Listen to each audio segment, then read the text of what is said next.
choo-choo. For my baby. Rub my seasoning. My name is Brad, and I'm a conservative Republican. Last summer, I happened to come across a video on the internet about the World Trade Center collapse on September 11th. As a kind of demolition hobbyist, I downloaded it and watched it. The title was Painful Deceptions by a guy called Eric Hufschmidt. The video made me angry. I was determined to prove the maker of this video wrong. I purchased DVDs about 9/11 from CBS and PBS Nova, including one made by the Naudet brothers. These were considered the official videos. And after watching them carefully and researching thousands of websites and archives on the internet, literally not sleeping for an entire week, I realized that the official story, not Eric Hufschmidt's Painful Deceptions, was unprovable, unsubstantiated, absolutely wrong. What you're about to see is information you should already know. Our news reporters, government, and media should have made all this material available to every one of us. Ask yourself why you've never seen it on TV. This is as close as we can get to the base of the World Trade Center. You can see the firemen assembled here, the police officers, FBI.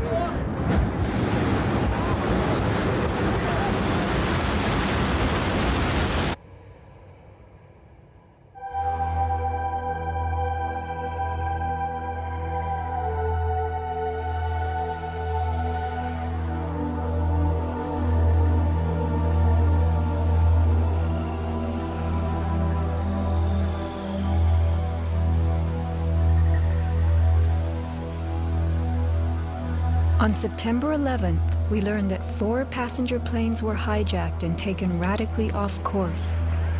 Within an hour, 2 of the planes had flown into the enormous steel towers of the World Trade Center, creating fires and eventually toppling them.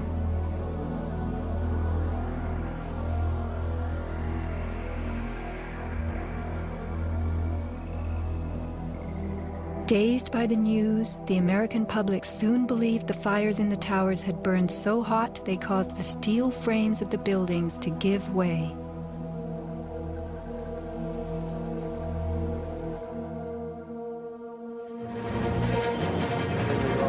A myth developed, fed by official sources through the media to a bewildered audience. So when it was attacked again, he immediately...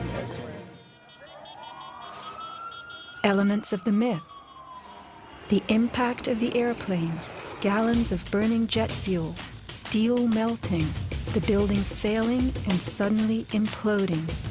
In a mere 10 seconds, 110 stories hurtled earthward, pulverizing into dust.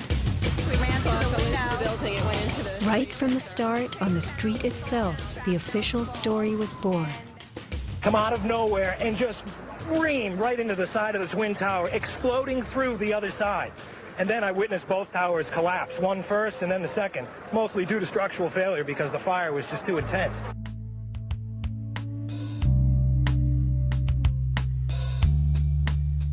The myth bled into the FEMA report and was echoed by the experts. It was the combination of the impact load doing great damage to the building, followed by the fire, that caused collapse. John Skilling and Les Robertson were the structural engineers who designed the streamlined steel frames of the Twin Towers in the 1960s. Because a wayward Army bomber flew into the Empire State Building in 1945, the towers were built with skyscraper crashes in mind. The airplane we were envisioning was the largest airplane of its time, flying slowly and low, lost in the fog. We designed the buildings to take the impact of the Boeing 707 hitting the building at any location. But the aircraft that hit the towers was a Boeing 767, heavier than a 707, fueled for a transcontinental flight and traveling fast. 707s and 767s are comparable. The maximum takeoff weight of a fully loaded 707 is almost 334,000 pounds. As airplanes only carry the fuel load they need, The smaller Model 767s that struck the towers were not, in actuality, maximally fueled or close to their maximum takeoff weight. As for the heat of the fires, listen to the radio communications of these New York City firemen. We got two. I saw the pockets of fire. We should be able to knock it down with 2 lines. Where you go that? 78th floor. We got two. I saw the pockets of fire. We got two. Isolated pockets of fire. 2 water lines to knock them down. FEMA's executive summary relays that much of the fuel in the planes, jet-grade kerosene, was consumed by the initial fireballs and the following few minutes of fire. It then tells us that the burning jet fuel spread between floors and ignited the building's contents, causing more fire and generating heat. This was somehow enough to bring down the tower's 47-column steel core, 236 exterior columns, and thousands of steel trusses all at the same time. Watch the towers smoking in the aftermath of the plane strikes. If you have ever tried to light a wood fire, you will know that smoking logs tell you the fire is not burning successfully. Smoke is the sign of an oxygen-starved fire. The Twin Towers stood for over an hour, smoldering but not flaming. During that time, thousands of people were evacuated by way of the stairwells. Others, trapped by debris, stood in the smoke-filled windows and signaled for help. In fact, the towers did what they were built to do. The building was designed to have a fully loaded 707 crash into it. That was the largest plane at the time. I believe that the building probably could sustain multiple impacts of jetliners because this structure is like the mosquito netting on your screen door, this intense grid, and the jet plane is just a pencil puncturing that screen netting. It really does nothing to the screen netting. The towers were built to withstand 140-mile-an-hour gusts produced by winter storms. Anyone in them on a windy day could feel them swaying. The single impact of a jetliner was no more of a blow than the continued battering of a hurricane. I was just putting my stuff away, and all of a sudden we heard a loud crash, and the building started shaking, kind of moving like a wave. New Yorkers were stunned 1 hour later when the first tower fell. To the best of my knowledge, the considerations of the fuel in the airplane in terms of an explosion or a great fire was not considered. Now, we were not responsible for that aspect of the design. Imagine building expressly for airplane impact, but never thinking of the fuel.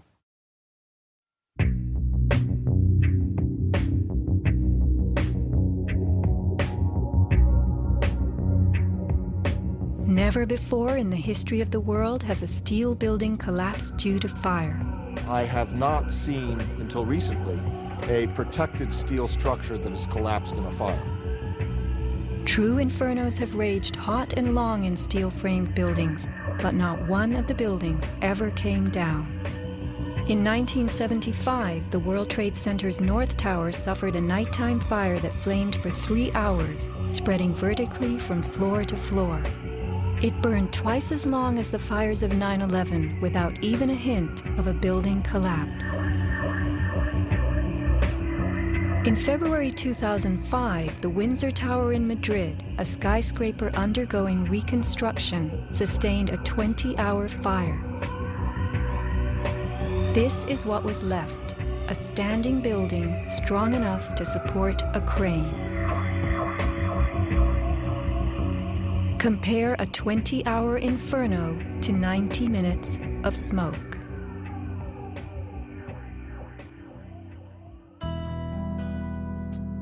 Why are buildings made of steel?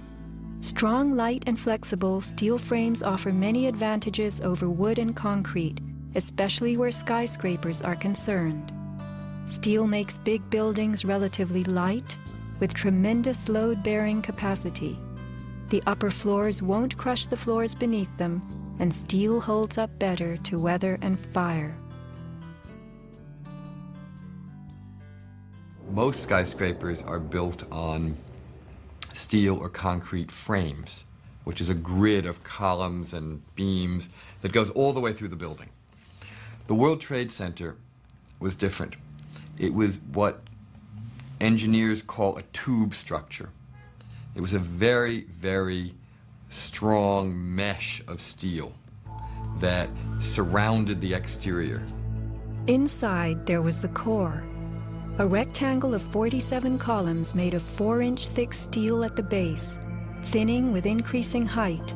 The cores combined might with ingenuity, anchoring the towers and allowing them to flex. Look at the size of this steel. Solid, prefabricated floor assemblies, welded metal floor pans placed on top of trusses both welded and bolted to the vertical frames.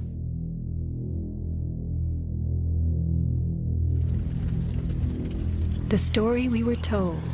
This rock-like steel grid gave way because fire warped the trusses, causing the bolts to fail. As the trusses sagged and fell, the floors dropped with them. In its 2002 documentary, Why the Towers Fell, PBS creates a video model.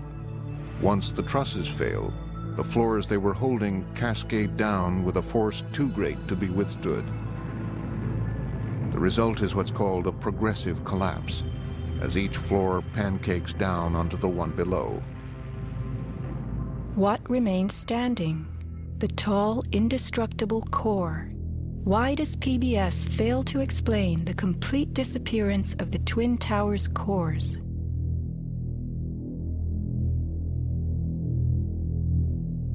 The official story's central thesis is based on heat, temperatures high enough to weaken steel. But people in the towers did not report such heat. Think about it. Neither steel, concrete, nor glass can burn. So what in those buildings could have burned to make such heat? How do these firefighters describe the collapse of the North Tower? We started running, floor by floor, instead of popping out. It was if they had detonated. Yeah, as if they were planned to take down a building. Boom, boom, boom, boom, boom, boom, boom, boom. All the way down. I was watching it and running.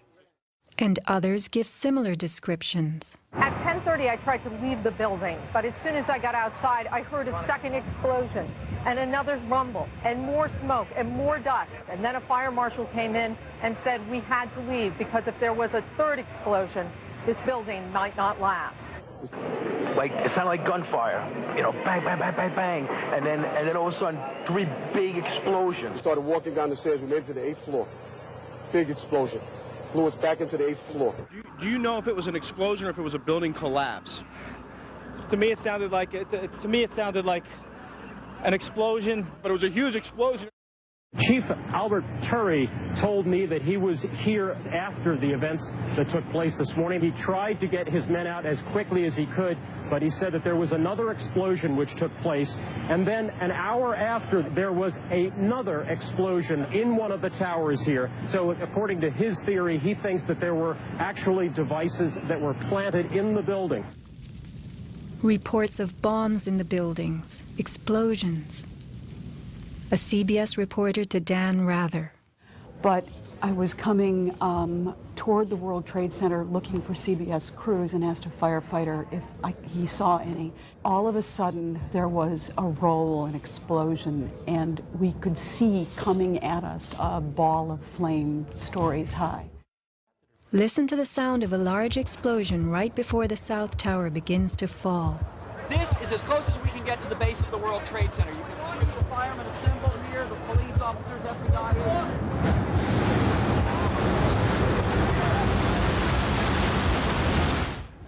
Sound reaches us after what we see. If the boom we just heard was the sound of the building collapsing, it would follow the collapse. Instead, the boom is heard before. Whoa, whoa, whoa. bring it back.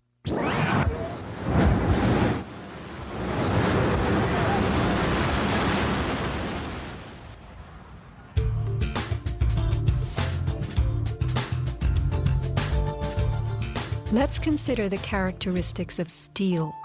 Steel is an alloy of iron containing added carbon for flexibility, workability, and strength. In the days of old, blacksmiths heated iron till it was red and pounded it for hours to form it. Horseshoes, knife blades, and plowshares were typical creations. Steel was introduced in the mid-1800s, and by the end of the century, with the advent of the blast furnace, found widespread commercial use. A blast furnace is known as a controlled environment. High temperatures are reached as oxygen is pumped into a closed space.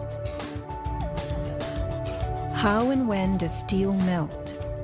Steel melts at temperatures of 2,750 degrees Fahrenheit and above, attained only in a blast furnace or when a powerful incendiary such as thermite is used.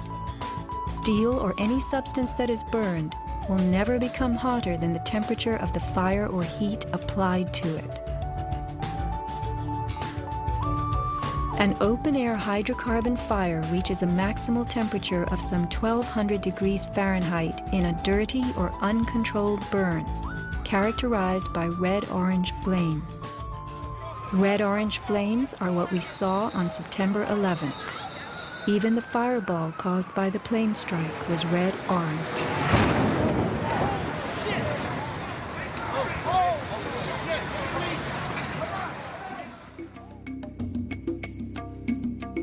A controlled burn falls between a dirty burn like a fireplace and a controlled environment, the blast furnace. A controlled burn employs a regulated mix of air and fuel, an example being your gas stove or the engine in your car. You can fire up your gas stove all day long, making soup, roasting a duck, or simmering a stew. Made of steel, your stove will not melt, and nor will your pots and pans. This is a kerosene heater designed for use in any ordinary house. The heater runs on jet-grade kerosene contained in this tank. Made of steel, the heater can operate all night and all day. The kerosene fumes ignite and burn inside it, never causing even the smallest part of this heater to weaken or melt. Yet we were led to believe that these tremendous buildings, framed in steel and surfaced in aluminum, totally collapsed from small scattered fires and 90 minutes of smoke. Take note of these hurtling beams, thrown laterally outward as the tower comes to earth. Would fire have the strength to eject such huge hunks of metal? MIT engineering professor Thomas Eager's 2001 paper is officially considered the academic standard for explaining the World Trade Center collapses. In it, he tells us that steel loses half its strength at 650 degrees Celsius, and that the fires that day did not get much hotter than this. He stresses, however, that the fires did not burn evenly. It was the uneven temperatures that caused the steel to deform and some of the floors to fail. These falling floors brought down the whole building. While it was impossible for the fuel-rich diffuse flame fire to burn at a temperature high enough to melt the steel, its quick ignition and intense heat caused the steel to lose at least half its strength and to deform, causing buckling or crippling. This weakening and deformation caused a few floors to fall, while the weight of the stories above them crushed the floors below, initiating a domino collapse. In plain language, straight from MIT.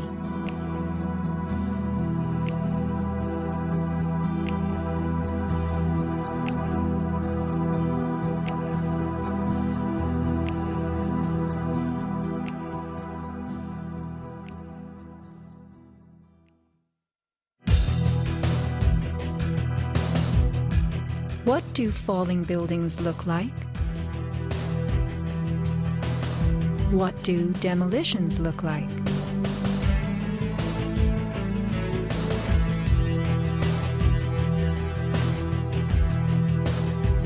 We are seeing typical implosions, characterized by gutting a building's base and then pulling it into itself. Computer-controlled sequencing fires the explosives in a rapid wave. Notice the jets of shooting concrete, the flashes, the pops, the caving of the buildings as they fall into their footprint, the tremendous, billowing clouds of dust.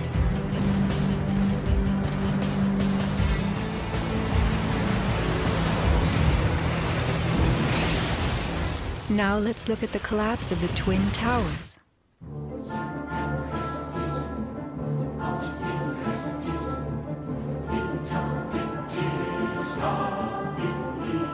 We are seeing explosions rather than implosions, a first in demolition history. A sequenced rumble becomes a roar as debris is thrown outward. The damage is not contained. Even the windows are blown from neighborhood buildings. What kind of energy enabled this? Would fire hurl metal and concrete sideways into the air? Here, a 600,000-pound chunk of steel, twice the weight of a Boeing airliner, was flung 400 feet, wedging itself deep into 3 World Financial Center on Vesey Street. A FEMA photographer taking pictures of Ground Zero wondered why so many steel beams were jutting from neighborhood buildings. What shot pieces of the towers all the way across the street?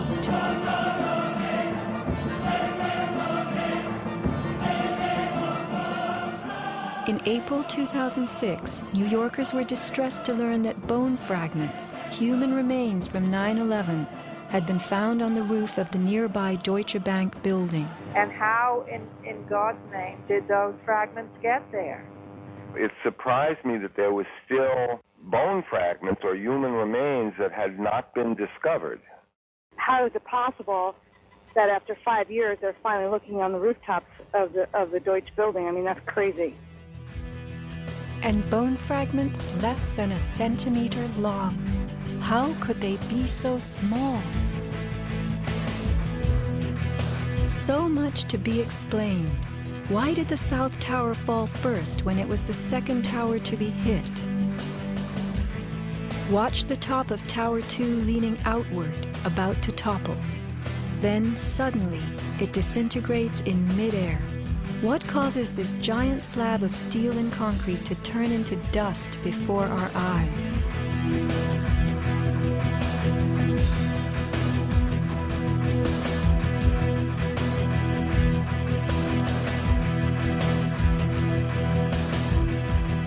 Watch both buildings collapsing straight down, directly into the path of most resistance, which is all the floors and all the mass of the building itself.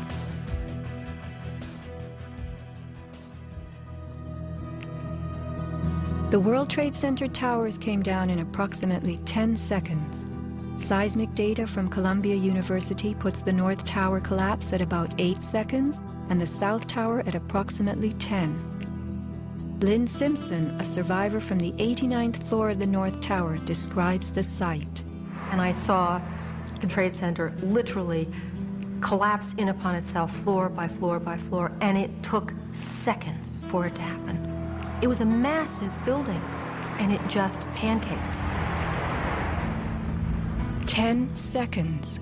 These are 110-story buildings coming to Earth at free fall speed, the rate at which an object drops through air.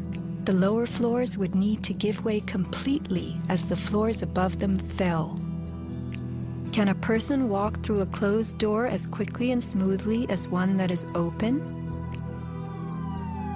A 10-second collapse means the upper floors encountered no resistance from the undamaged floors beneath them. Watch the demolition wave rushing straight down.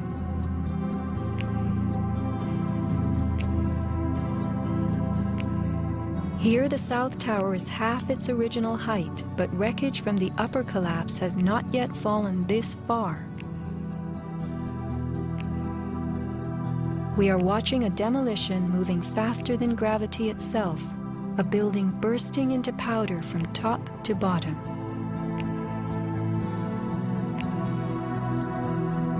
Here, the core of the North Tower finally gives up. 700 remaining feet of giant steel columns, among the strongest ever erected. What force acts upon the core to make it all of a sudden disappear?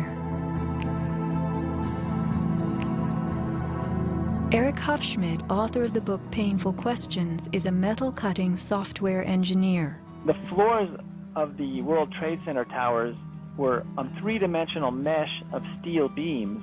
You have to keep in mind now the floor is about an acre in size. There are thousands of joints all over it. In order for the floor to fall down, thousands of joints would have to break simultaneously. And then if you look at the speed at which this came down, less than 10 seconds, you blink your eye and thousands of joints just popped somehow. The only way you can explain that is with explosives. They had to have had explosives placed all over the floors at the primary joints. And then that would explain how all of the joints broke at such a rapid rate. The debris was crashing from one floor to the next. Debris cannot crash through steel and concrete floors as fast as it falls through the air, and there was no slowing. Explosives had to be breaking the joints ahead of the falling rubble, which is why the top half starts off collapsing slowly and then it starts picking up speed. This is a pancake collapse. Why don't we see piles of floors at ground zero?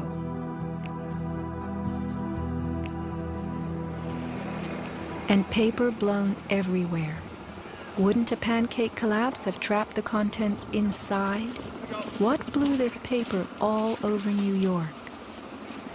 If you were to drop a billiard ball from the top of the Twin Towers, it would hit the ground in just over 9 seconds, the average time it took for the towers to fall. Helped by gravity and falling through air, the ball will gain speed. The calculation for a pure pancake collapse of 110 stories, with each floor pulverizing to get out of the way, is 96 seconds. In the real world, with the floors creating resistance, a pancake collapse would lose speed. Never would it gain speed.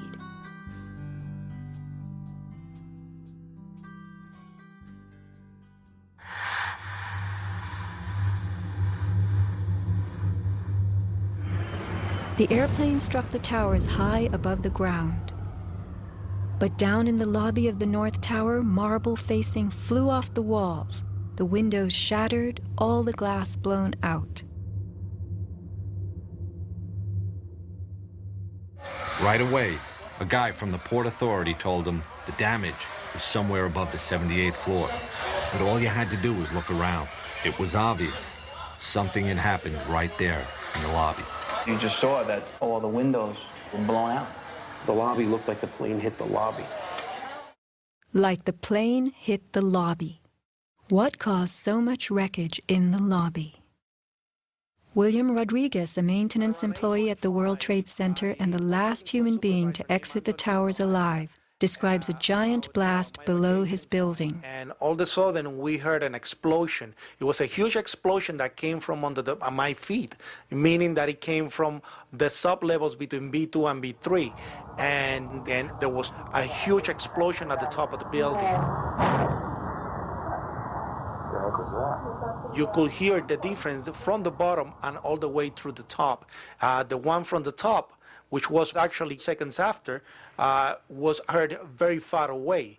The one at the basement was pretty loud, and you felt your actual feet moving with the floor. The tremor that is sent through the floors, that the walls cracked and the false ceiling totally collapsed. And that's when a person named Felipe David came running into our office saying, explosion, explosion, explosion.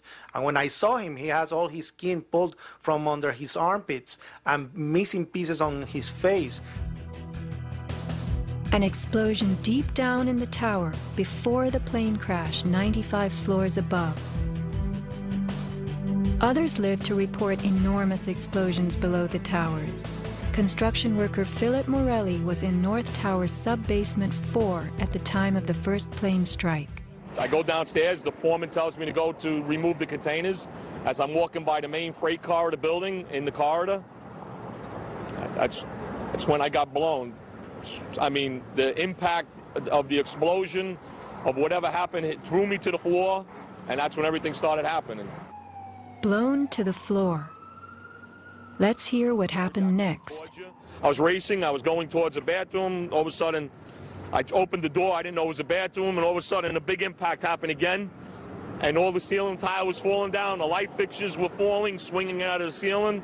And I come running out the door, and everything, the walls were down, and now I started running towards the parking lots. There was a lot of smoke down there, there was a lot of people screaming. People came with us, running up the ramps. Philip then ran underground to the South Tower. You know, you got to go clear across the whole from 1 to 2 World Trade Center. You know what I mean? That's the way you got to run. And then all of a sudden, it happened all over again. Something else hit us to the floor. Right in the basement, you felt it. Walls were caving in, everything that was going on. I mean, I know of people that got killed in the basement. I know of people that got broken legs in the basement. People that got reconstructive surgery because the walls hit them in the face. Engineer Mike Pecoraro in the 6th sub-basement found the parking garage and machine shop reduced to rubble.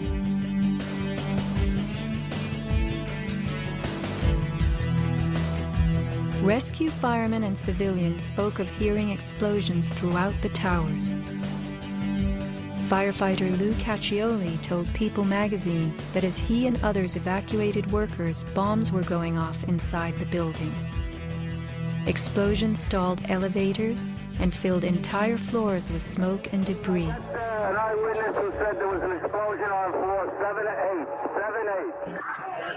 To dispatch, we've just had another explosion. Warren Street because of the secondary explosion. We've got numerous people covered with dust from the secondary explosion. And we got another explosion on the tower, 1013. 1013 down 2 has had a major explosion and what appears to be a complete collapse surrounding the entire area. Who's involved in the secondary explosion?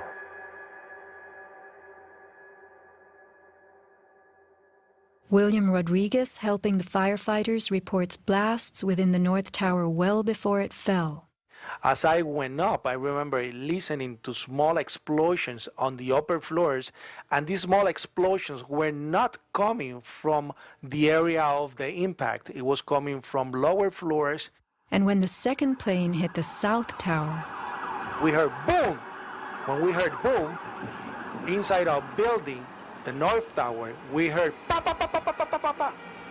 And on the security radio, we heard, we lost 65, meaning the 65th floor collapsed. And as we went down the stairwells, you could hear the actual collapsing inside the buildings. You heard rumble, you heard the cracking of the walls, I mean, pieces falling right next to us of the actual building.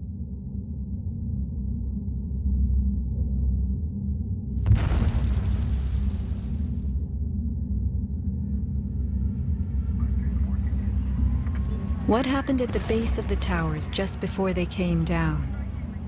Smoke appeared at street level.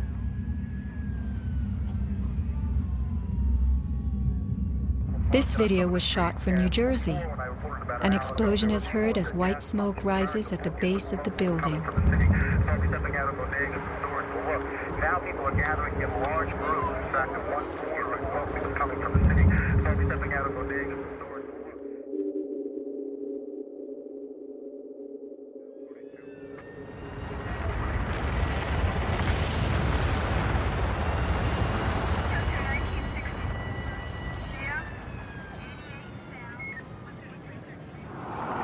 Watch the camera shake on its tripod as a large energy source rocks the ground.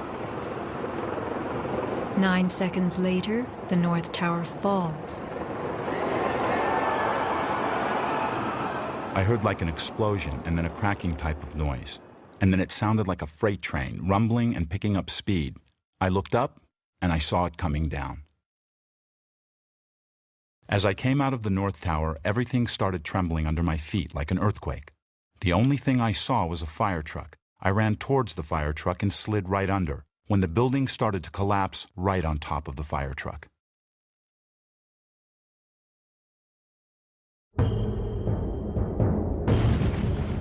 Across the Hudson River, Richard Siegel was filming an astonishing day. The sound meter of Richard's camera caught something very significant. Adjusted for the distance involved, as sound travels more slowly than what we see, the camera registered multiple explosions in the towers. Here is the South Tower record. Then the building fell.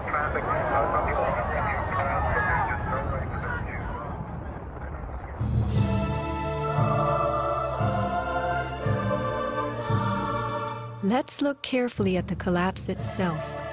Notice the puffs of concrete issuing from the sides of the building well ahead of the collapse wave. Called squibs in demolition language, these are actual explosives, charges firing visibly through the exterior as gravity pulls the building down.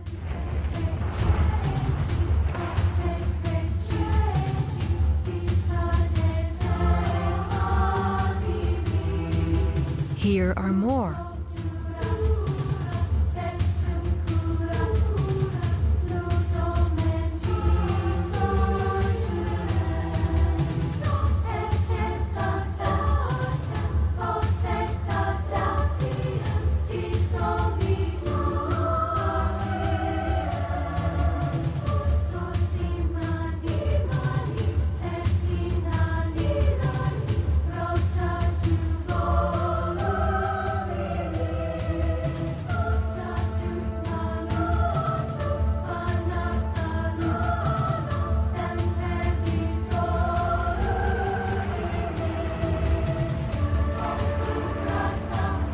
Shattering from the top, engulfed by banana peel plumes, these were no ordinary implosions. The Twin Towers each consisted of 3 multi-story buildings set on top of one another. To sustain the weight of so many floors, the sky lobbies had to be extra heavily reinforced. Watch a big squib coming from the sky lobby band.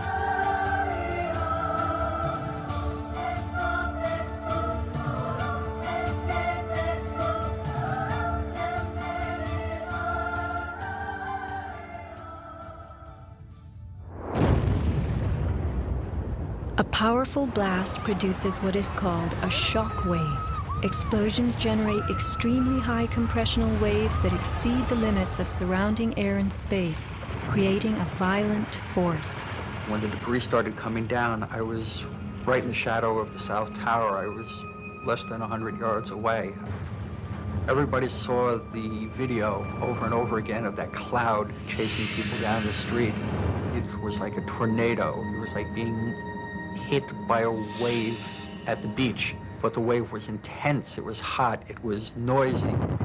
It was like getting hit in the back by gravel, rocks, like somebody had picked up handfuls of rocks and was just throwing them at you. And the noise kept coming and coming, and one second I was running, and the next second I was flying.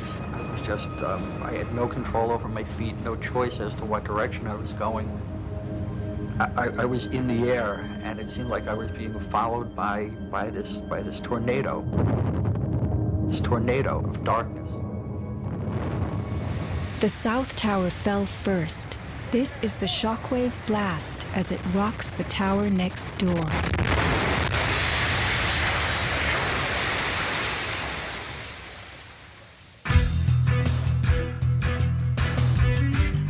As the buildings fell, they darkened Manhattan, filling the air with billowing clouds of dust and ash.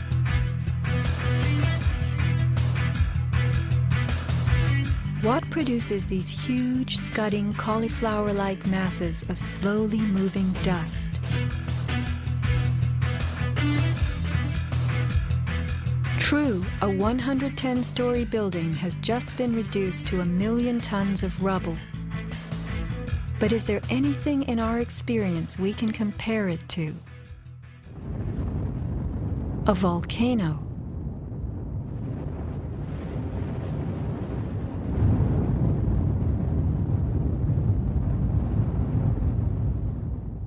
The U.S. Geological Survey website provides us with a definition of a pyroclastic flow as a ground-hugging avalanche of hot gas and debris. The rising gas chimney is clearly visible in this photo of the North Tower implosion with pyroclastic flows between buildings. The cauliflower shape of the debris clouds is a telltale sign of pyroclastic flows generated by massive explosions typical of volcanic eruptions and controlled demolitions. That is the second building that has gone down. A pyroclastic surge can even flow over water as hot gases carry dust created by explosive energy. Here, the South Tower implosion creates a pyroclastic surge moving out over the Hudson River. A volcanic eruption produces exactly the same thick, scudding ash, heavy with debris, hugging the ground as it flows out from a tremendous internal explosion.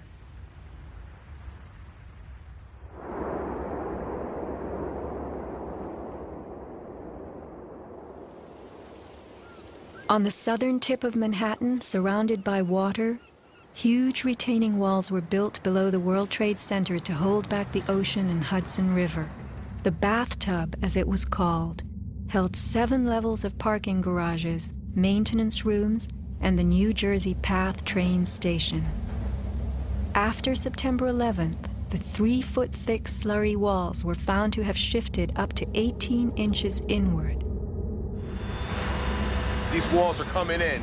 These walls hold back the river. So if these walls cave in, this place is going to get flooded out by the river. Let's think about this. A pancake collapse should have left the foundations in place. They had always borne the weight of 110 floors, but something happened in the sub-basements to disrupt them. All the collapse had gone down to track level, so we had 60, 70 feet of wall, totally unsupported. What kind of force could have dislodged so many stories deep underground?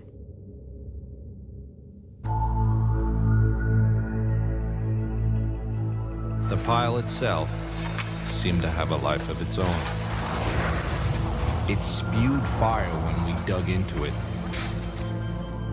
The ground continued to burn. Les Robertson publicly reported that 3 weeks after the collapse, live fires burned and molten metal still flowed underground. You see how this debris is still smoking? That's when the fire is going to still burning. 8 weeks later, we still got fires burning. Steel-toed boots is one of the biggest things. Out, still on the rubble, it's still, I believe, 1,100 degrees. The guy's boots just melt within a few hours. In November 2005, physics professor Stephen Jones of Brigham Young University published a 25-page treatise on the collapse of the Twin Towers and Building 7, applying the laws of physics to the official story. From an interview on MSNBC.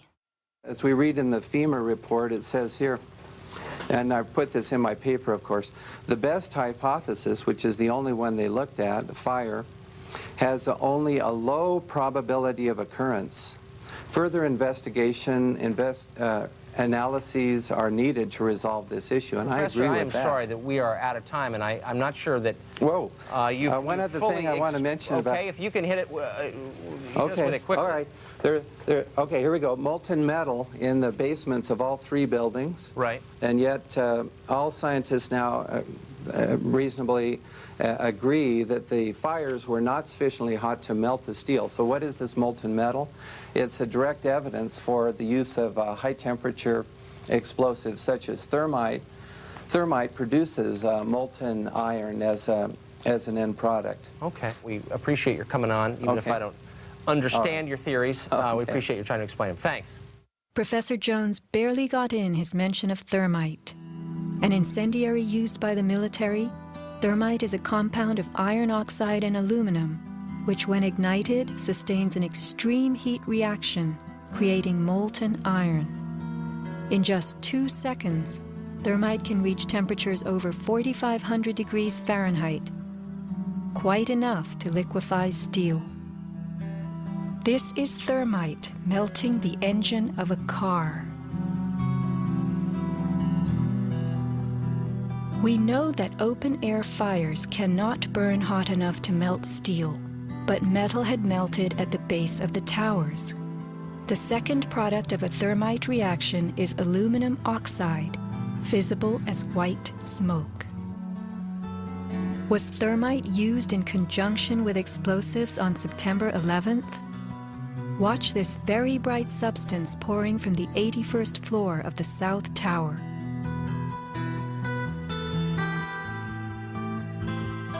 And white smoke appeared at the base of the building.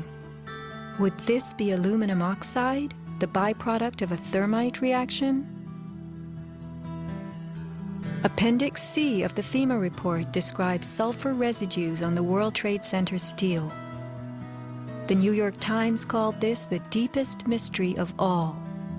Sulfur slightly lowers the melting point of iron, and iron oxide and iron sulfide had formed on the surface of the structural steel. Sulfur used with thermite is called thermate, producing even faster results.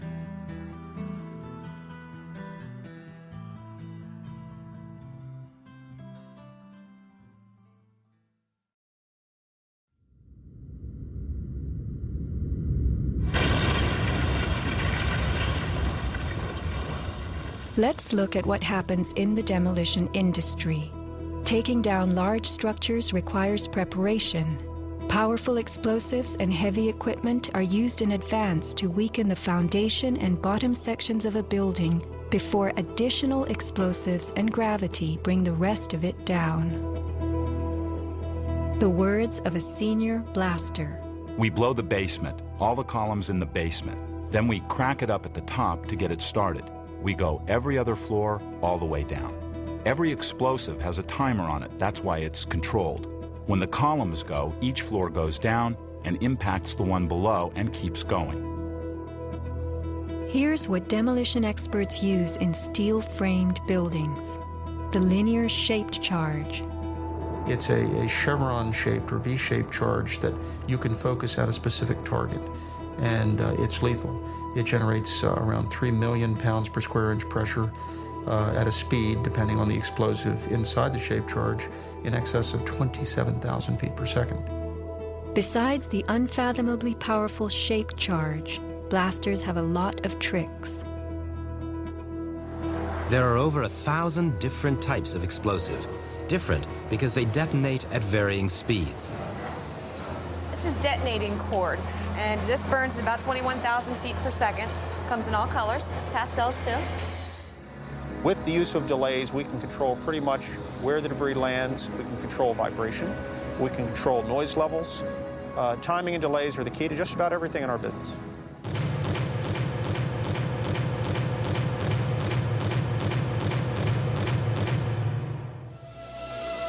And what is the result? The thing that pleases me is the fragmentation and the control. One to take a building and break it up into millions of pieces and put it in this basement as artfully as we do it, and it works just like clockwork. So we've got it all down to a science. It gives me goosebumps to talk about it.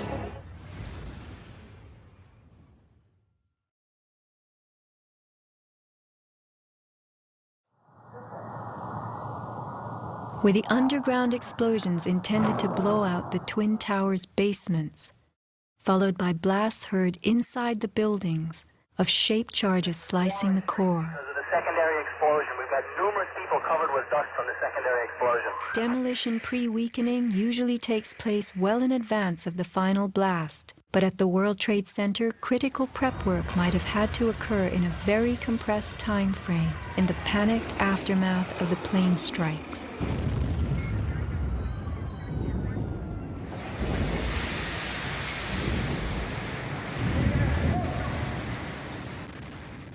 These core columns were discovered after the collapse.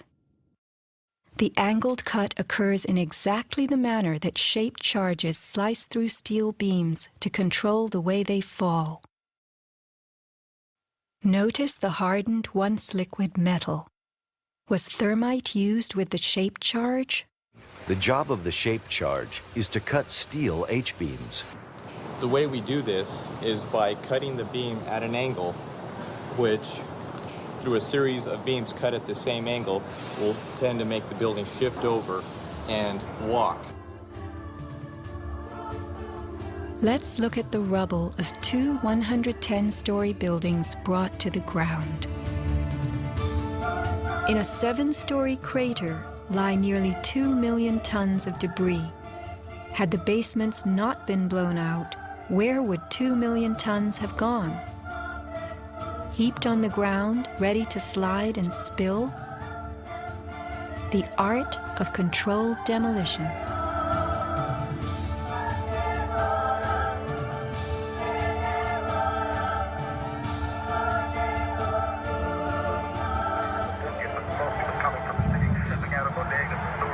Remember the pre-collapse and mid-collapse explosions caught by Richard Siegel's camera on the Jersey Shore? Were these the blasts that took out the core and upper basements? Just before the final crumble, a mind-boggling sequence of computer-controlled delays that blew the exoskeleton, pulverized the concrete, to bring the whole structure rolling to the ground.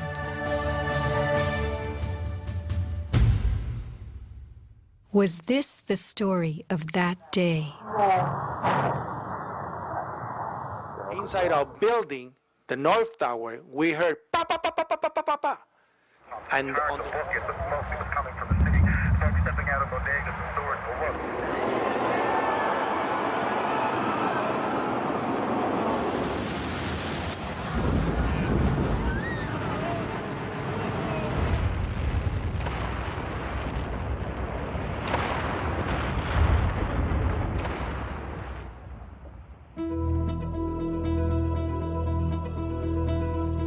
Some people appear to have known the imminent future on that fateful day. FEMA had arrived in New York on Monday night, ready for a bioterror drill. Spokesman Tom Kenny to Dan Rather. To be honest with you, we arrived on late Monday night and went into action on Tuesday morning. And not until today did we get a full opportunity to work the entire site other than the spot at Church and Day to which we were deployed. And Rudy Giuliani, mayor of New York, tells ABC's Peter Jennings that he was aware the towers would be coming down. What is going on now is a massive rescue effort. Do you believe it's hundreds or thousands? I really don't want to say right now, Peter. I think it's going to be a horrible number. I saw people jumping out of the World Trade Center. I saw some of the firefighters who I know going into the building. And we were in a building in which we were trapped for about 10, 15 minutes. And we set up headquarters at 75 Barclay Street, which was right there with the police commissioner, the fire commissioner, the head of emergency management. And we were operating out of there when we were told that the World Trade Center was going to collapse. The World Trade Center was going to collapse. It was going to collapse. It was going to collapse. Similarly, Larry Silverstein, new leaseholder of the World Trade Center, regretfully declared that a decision was made to pull Building 7 by the end of the day, the last structure added to the World Trade Center complex. Let's hear Mr. Silverstein's actual words, delivered for our benefit in the 2002 PBS documentary America Rebuilds. I remember getting a call from the fire department commander telling me that they were not sure they were going to be able to contain the fire. And I said, we've had such terrible loss of life. Maybe the smartest thing to do is pull it. And they made that decision to pull, and then we watched the building collapse.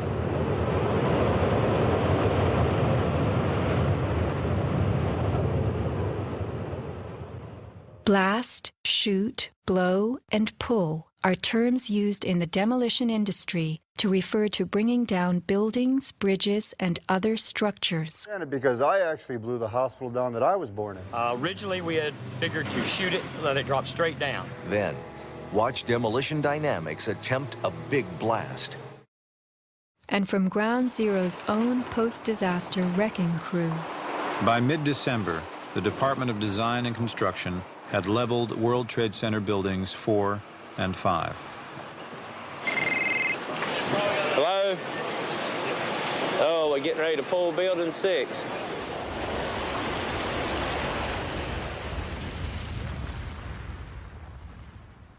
Silverstein, a commercial real estate tycoon with international political connections, acquired a 99-year lease on the World Trade Center complex in the spring of 2001.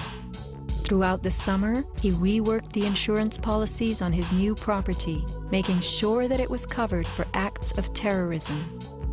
Explicit in the lease agreement was Silverstein's right to rebuild the complex if it were destroyed.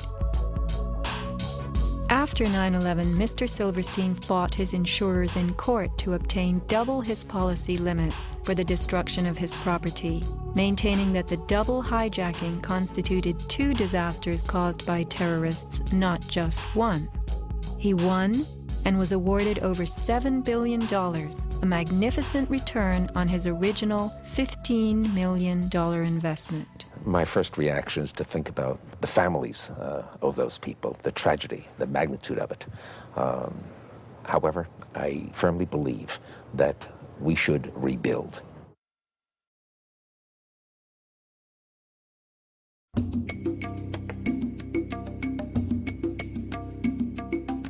Just in the last few seconds, another building, building number 7, one of the buildings in support of the World Trade Center towers, has collapsed. World Trade 7, functioning as the command center for the complex, housed giant diesel backup and oxygen systems, the mayor's protected emergency bunker, and offices for the CIA, Secret Service, Department of Defense, and Securities and Exchange Commission. Its other tenants were insurance companies, brokerages, and banks. No plane hit Building 7, but at 5:20 p.m. on September 11th, it collapsed in a heap on the ground. Some damage to Building 7 is said to have been caused by debris from Tower 1. Though this New York Times article tells us Building 7 burned like a giant torch, the only visuals that exist are of unidentified smoke and a few small fires. Compare this to the wallops sustained by World Trade Center 3, 4, 5, and 6.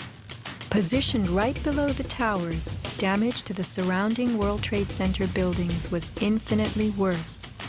Still, the structures held up. But somehow, rescue workers knew that Building 7 would fall.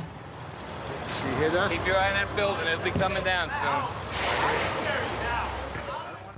A 47-story skyscraper, Building 7 folded neatly in 6.5 seconds, a textbook descent right into its footprint. Silverstein Properties now tells us that its owner was referring to the team of firefighters inside the building when he spoke of the decision to pulling the firemen out of harm's way. However, there were no firefighters in Building 7, according to FEMA, NIST, and Fire Chief Frank Fellini. They were ordered out at 11:30 that morning. 6 hours later, the building came down. You know, we heard this sound that sounded like a clap of thunder. Turned around, it looked like there was a shock wave ripping through the building, and the windows all busted out, and it was horrifying. About a second later, the bottom floor caves out, and the building followed after that. Radio host Alex Jones notes the mark of a classic implosion. This is a photo taken 1 second into Building 7's collapse. Notice the crimp.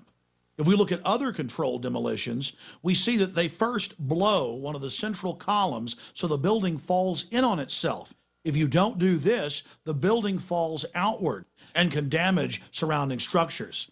Building 7 had a classic crimp or wedge. Its central column was blown out first, so it didn't structurally damage buildings just a few feet away from it. Remember the mayor's emergency bunker? Ensconced on the 23rd floor of Building 7, it was retrofitted with superglass, water, oxygen, and its own generator. But Mayor Giuliani chose to find emergency shelter elsewhere on September 11th.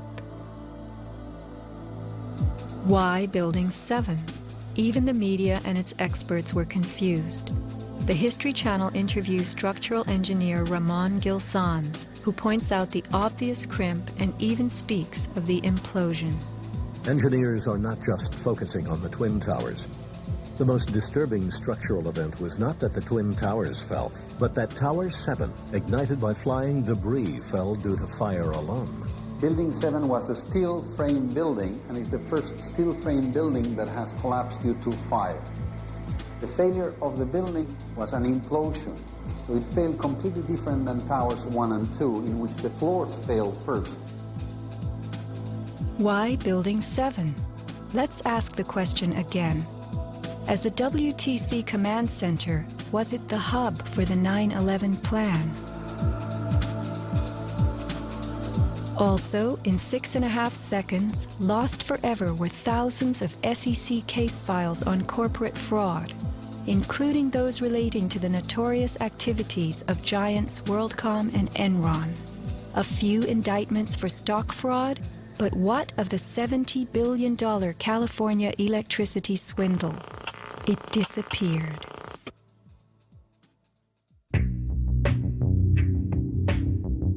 No one died in the collapse of Building 7.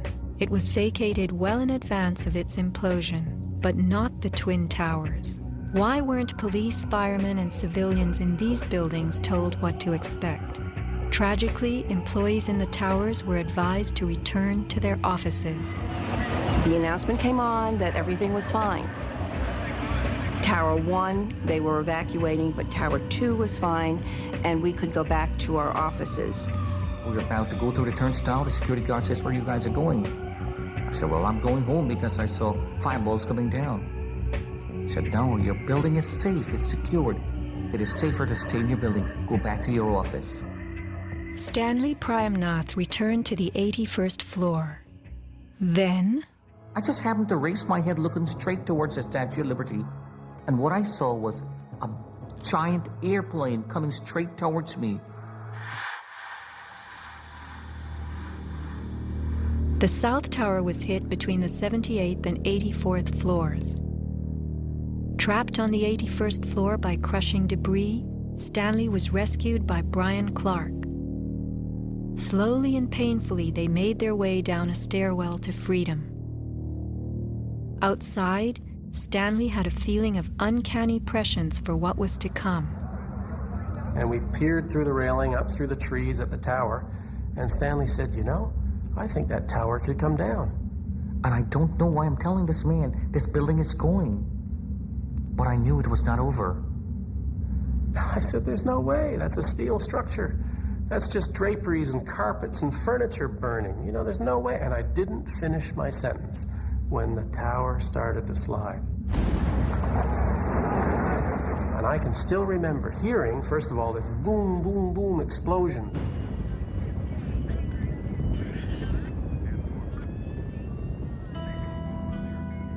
Not all were blessed with intuition or foresight. Joseph Milanowicz reached his son Greg by cell phone. Greg at that time, I could tell by his voice, was scared. He said to me, "Dad, can you get in touch with someone and tell them that there's about 20 of us on the northeast corner of the 93rd floor." Greg had been about to leave the South Tower after the North Tower was attacked, but was told it was safer to return to his desk. A couple of times he said, "Why did I listen? Why did I listen?" Who was a director in the company that provided electronic security for the World Trade Center and Washington's Dulles Airport, both involved in September 11th? None other than the president's younger brother. From 1996 to 2000, Securicom installed what was referred to as a new security system at the World Trade Center. Wirt D. Walker III, a cousin of the Bush brothers, was CEO of Securicom from 1999 until 2002. Interestingly, these facts have not been made public. Was it only a security system that was added during those years, or was it also the wiring for a long-awaited plan? Scott Forbes, an IT specialist in a firm that had leased space in the South Tower since its erection, reported an unprecedented power down in his building for almost the whole weekend prior to 9/11. We were notified 3 weeks in advance of the power down by the Port Authority.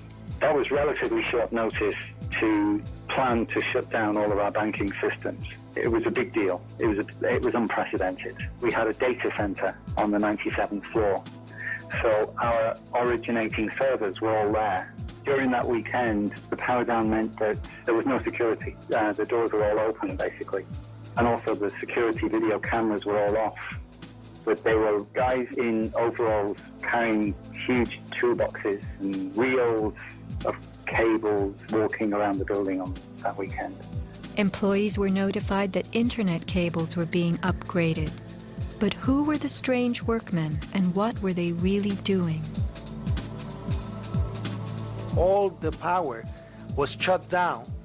If there was a power down, that meant that everything was gone in terms of security, in terms of access to the building. So anybody could have gone there and do any kind of setup. Having worked overtime to get his company's servers back up, Scott took the day off on September 11th.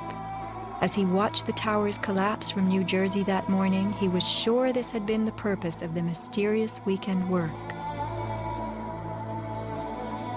Scott notified many authorities, including the 9/11 Commission, about the unusual and lengthy power outage, but was ignored. Ben Fountain of Fireman's Fund spoke of unusual evacuations ordered at the Twin Towers during the weeks before September 11th. Others reported that the security alert was inexplicably lifted 5 days prior and bomb-sniffing dogs were removed. What would the dogs have discovered had they remained on duty?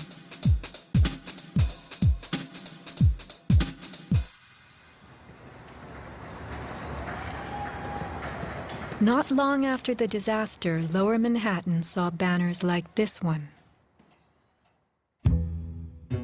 Although they were idolized as cathedral-like symbols of power and triumph that pierced the New York skyline, the Twin Towers were big money losers for the Port Authority of New York.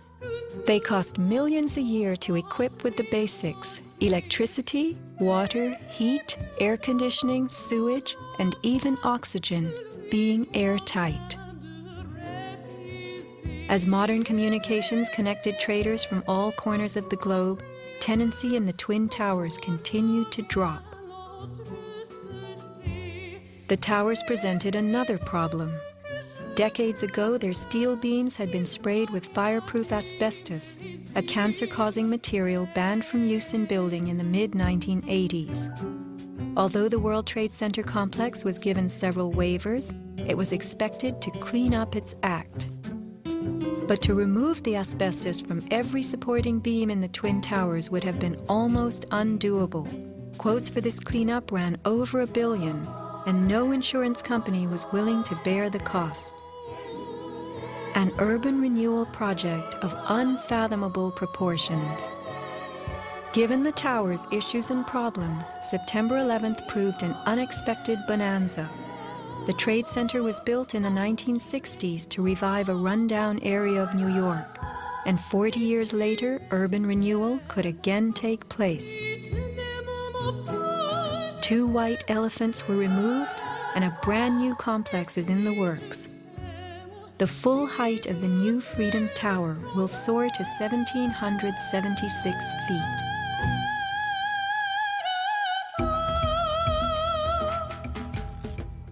The suffocating dust that engulfed Manhattan was much more than dust. It was pulverized concrete, glass, metals, containing lead, mercury, dioxins, benzene, and of course, asbestos. None of that was healthy for any living thing. Today, thousands of rescue workers have developed lung cancer and serious permanent health conditions. And the rescue dogs continue to die. What you had was a ground-level municipal incinerator that smoldered for months, burning up the most heavily computerized building in the world.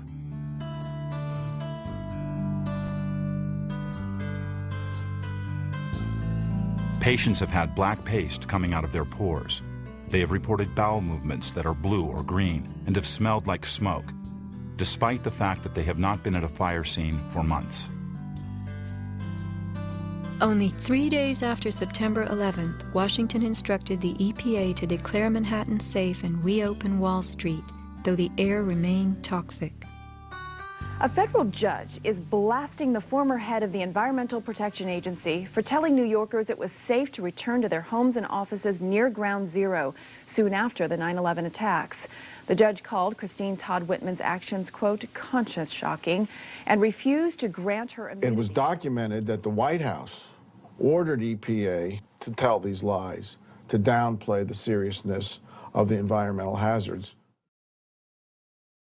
In addition, 9/11 first responders who have fallen ill and applied for aid have been denied.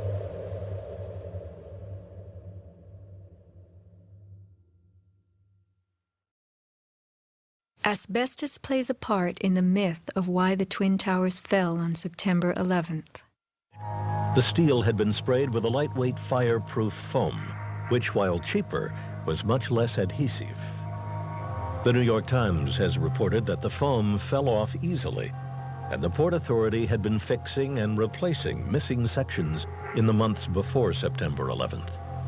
But even if the fireproofing had been perfectly applied, the impact of the plane crashing into the North Tower was so powerful, it simply blew most of it off, allowing the fire to attack the steel beneath. Once the planes hit, whatever condition it was in before the fact, made no difference because an impact would knock it off and the fire would have devastating effects on the steel. One good smack from a jet plane and the puffs of asbestos are all blown off the steel. Would a few hundred doors slamming do the same thing? Here, the History Channel tells us how, due to poor fireproofing, flames swept through the pockets between floors. As much of the fireproofing had been dislodged on impact, the flames were attacking unprotected steel. When steel is not protected, the strength reduces very fast. When you get to about 1100 degrees Fahrenheit, you lose about half the strength of the steel. The fire inside the towers may have reached temperatures of 2500 degrees Fahrenheit. The New York Times has reported what happened to those steel floor trusses then. The steel did heat up and it became softer and softer, almost like licorice. And eventually, all the steel had been weakened in this zone. 40 years ago, the steel used to build the World Trade Center was certified by Underwriters Laboratories, a global product compliance and public safety guardian. Let's hear a lone voice that spoke out from this enormous company. My name is Kevin Ryan, and I'm formerly a manager at Underwriters Laboratories. I was fired from my job 5 days after sending a letter to a government scientist at the NIST, questioning the report that the NIST had recently released in October of 2004. I wrote this letter because I had serious questions about what I saw in the report. Those questions went back to September of 2001 when UL's CEO came to our location in South Bend. He told our entire staff that the World Trade Center steel had been certified by UL, and he said that we should be proud of how long the buildings had stood. Over the next 2 years, I did some research and found some very disturbing facts, including that the steel had been disposed of in an unprecedented manner. Once I discovered those facts, I sent a written question to UL CEO asking him about these things and what he was doing to protect our reputation as a company. He replied in writing to me that UL did, in fact, test the steel. He talked about the quality of the sample and how well it had performed in the tests. And he said that our company had tested the steel and that it had done beautifully. After that, he asked me to be patient and wait for the NIST report because UL was working closely with them. I saw this report in October of 2004, and in November, I sent my letter to NIST asking for clarification. I felt it was an obligation on my part to ask the questions, since no one else seemed to care to. After the 1993 bombing, the fireproofing in both buildings was updated considerably. But when you look at the NIST report, you don't see any testing that showed that a 767 would widely dislodge the fireproofing under any impact, let alone so far from the point of impact. So now we've been left with a new theory that is not really a theory at all, but only a collection of vague statements. The NIST report represents what can really only be called anti-science. They started with their conclusions and worked their way back to some leading hypotheses. When the results of the physical tests showed that the temperatures were far too low to soften steel, and that the floors could not have collapsed, and that the fireproofing could not have been widely dislodged, the NIST ignored these results and built a black box computer model that no one can argue with and that would spit out the right answers. Today, anyone who's conscious enough to know what's happening in the world knows that most government policy is being driven by this false story. Crack down and punish the perpetrators of this attack. This is being seen on Capitol Hill as another Pearl Harbor, as another Pearl Harbor, as another Pearl Harbor. The steel in dragon-like lengths and contortions spoke for itself. Bent, deformed, without cracks. I found it hard to believe that it actually bent because of the size of it and how there's no cracks in the iron. It bent without almost a single crack in it. It takes thousands of degrees to bend steel like this. Typically you'd have buckling and tearing on the tension side, but there's no buckling at all.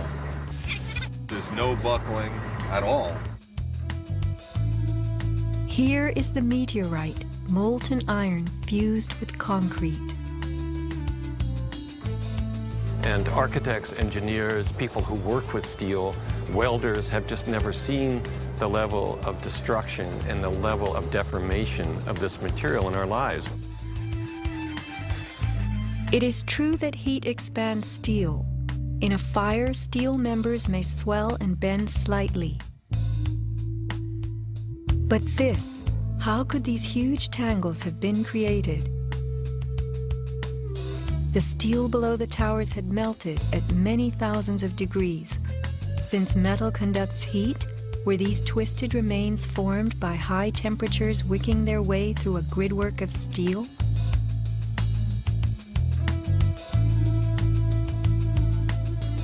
Explosives also deform steel. As they fire, gas pushes outward. The force of the gas can easily bend a large steel column.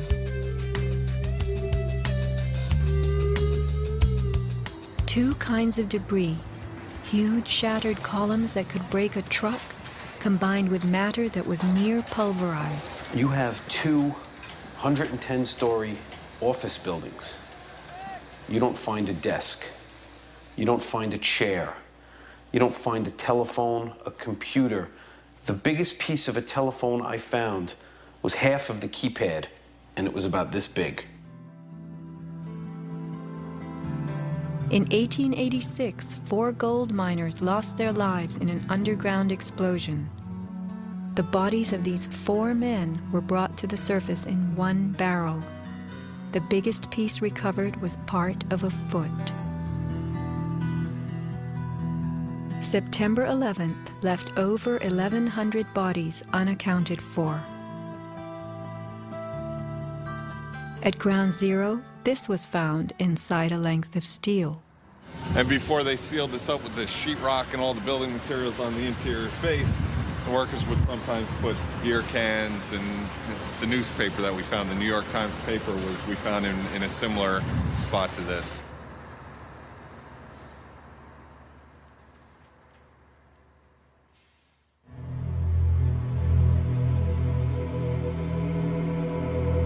Secrets cannot be kept forever. Just as that newspaper from 1969 revealed itself to us decades later, we will someday know the inside of September 11th. The reasons for the staging of such a production go far back into time. Insurance policies covered nearly everything in the World Trade Center that was destroyed. But what if certain commodities could be removed in the nick of time? Gold and silver held by commercial banks and the COMEX exchange is said to have been stored beneath Ground Zero. This single cache belonging to the Bank of Nova Scotia was unearthed and made public. Was there more, and was it removed, remains a question. As last survivor William Rodriguez climbed the stairwell to rescue people, He remembers a very strange thing. As I stood there on the 33rd floor, I heard very strange noises on the 34th floor. Now, the 34th floor was an empty floor, a floor that did not have any kind of walls, or it was a construction floor. It was totally hollowed out. There was nothing there, and I heard very heavy equipment being moved around, and it sounded like dumpsters with metal wheels being moved around, and I got scared because I knew it was an empty floor. Nobody was supposed to be there. As a matter of fact, not even the elevators stopped there. You have to have a special access key to open the door on the 34th floor. So to find that there were strange noises there, and I continue actually bypassing that floor because I didn't dare to open the door on the 34th floor. Something told William Rodriguez not to mess with the 34th floor. I got scared. Yet William Rodriguez was not a man who was scared that day. He remained in a burning building against firemen's orders, endangering his own life as he saved the lives of others. What could have been happening on the 34th floor? For weeks, Scott Forbes had heard similar noises on the 98th floor above him. It must have been at least 4 to 6 weeks before 9/11. It was like rebuilding work going on upstairs. The tenants, the people from Aon who had been there were moved somewhere else. The offices were just vacant. And there was a lot of heavy machinery building work going on. It was almost like pneumatic drills and lots of hammering, so much so that the floors were shaking. That's how noticeable it was. It was almost as if something heavy was being moved and then it was being taken off wheels, and it was like boom. Our floor underneath literally shook. You could feel the weight above you. That was how large it was. On one occasion, I opened a door to see what was going on, being nosy. When I opened the door, the whole office space was empty. There was nothing there at all. It was quite bizarre because it was just empty. Completely empty, barren, nothing, zero. Not even cables hanging from the ceiling, but there'd been these heavy noises and vibrations up above. It was really strange. And the noticeable dust in the building the week before. It was probably the week leading up to 9/11. Every morning I'd come in around 7 a.m. and the dust was incredible. It was filthy. It was like the cleaners weren't cleaning. Right where the windows were, there was a sill which enclosed radiators. I was sick to death of the dust which was appearing on the windowsills. It was dirty grey and very, very noticeable in that week leading up to 9/11. Where was that dust coming from? Grey dust Scott himself had to clean. Was it powdered cement? The steel columns of the Twin Towers formed an endo and exoskeleton. Had something been placed around the edge of the building, holes been drilled to contain it? Was the dust in those final days a telltale sign? As white elephants, the buildings were full of vacant offices. Tenants could be temporarily moved around for upgrades as Aon was, and a plan arranged to perfection. Was the strange construction that could be heard but not seen going on all over the towers? Larry Silverstein took possession 6 weeks before September 11th, when the strange construction began. Were the sounds that scared William Rodriguez the last of the rats as they left a sinking ship?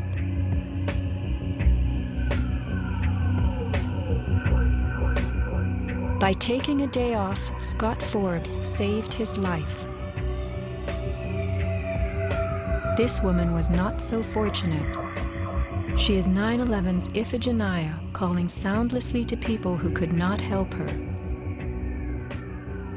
Christopher Hanley, trapped with 100 people on the 106th floor of Tower 1. Fire Department 408, where's the fire?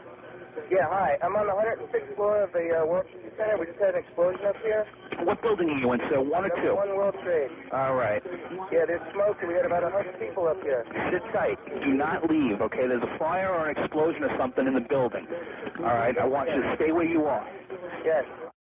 Kevin Cosgrove, trapped on the 105th floor of the South Tower. There's smoke right there, 105, 2 power. It's really there, it's black, it's iron. My wife thinks I'm all right. I called her and said I was leaving the building, I was fine, and bang. It's 3 of us, 2 broken windows. Oh, God!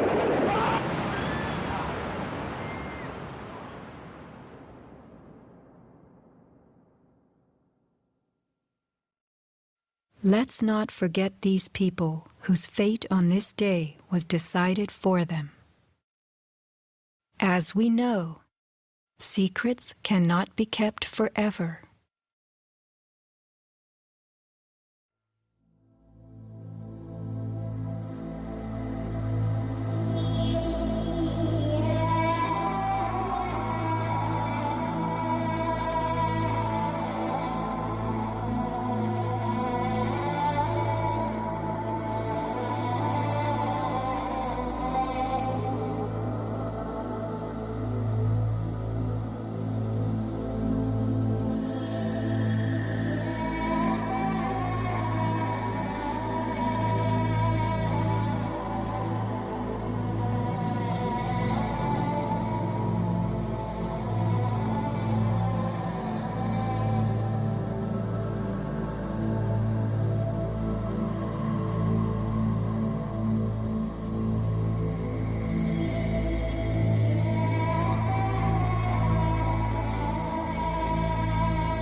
When I reach the place I'm going, I will surely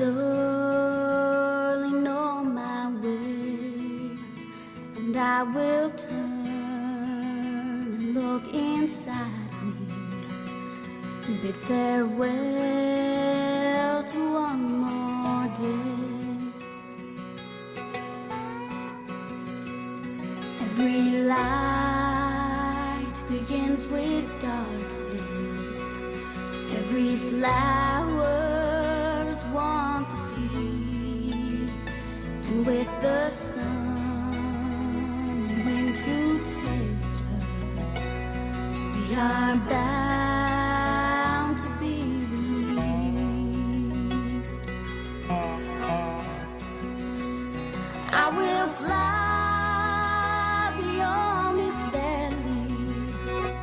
I will open up the gate, and when I reach the place I'm going, I will surely know my way.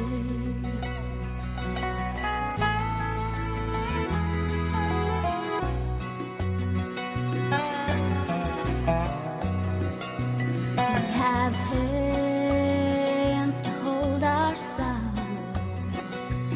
We have tears to heal the pain.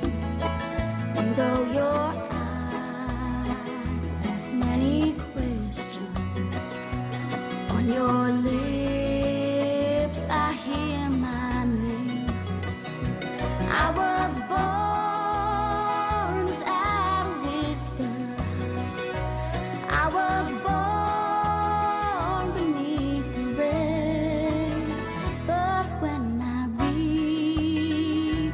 place I'm going, I will surely know my way. I will surely know my way.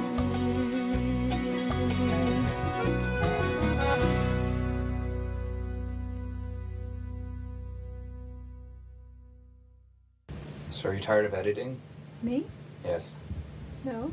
Are you filming me?